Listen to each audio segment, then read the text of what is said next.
এক বোতল গ্যাসের টাকা দিয়ে আমরা এক বস্তা চাল কিনে 1 মাস খাইতে পারবো। আরো টাকা বাঁচবে। হ্যাঁ, আরো টাকা বাঁচবো। এখন চুলা কি করতে হবে তুমি?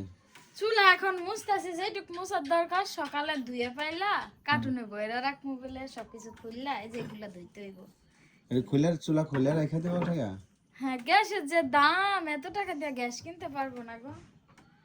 আমার মনে হয় আমার সংসার হয়ে গেছে। আসলে সংসার এমনই হয়, এমনই করতে হয়।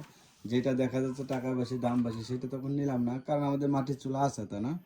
মন করে কি এখন যদি 2000 টাকা দিয়ে 2200 টাকা দিয়ে গ্যাস কিনতে যাই, আমার এক বস্তা চালের টাকা 1500 কি 1800, আর টাকা আমার বিক্রি বাঁচতেছে। চাইলের তেল তুমি 1 মাসের চাইলের তেল হয়ে যাবো। তেল ধরো হইবো 1400 টাকার চাল হয় না, 1400 টাকার চাল আর হচ্ছে তোমার আরো 600 টাকার তেল কিনলে তোমার 1 মাস হয়ে যাবে না। তাইলে তাইলে আমি এত টাকা দিয়ে গ্যাস পুরাই লাভ আছে কম। অল্প একটু শান্তি খুঁজতে যায় আমার এত খানিক চলে যাইতেছে। লস হয়ে যেতে। হ্যাঁ।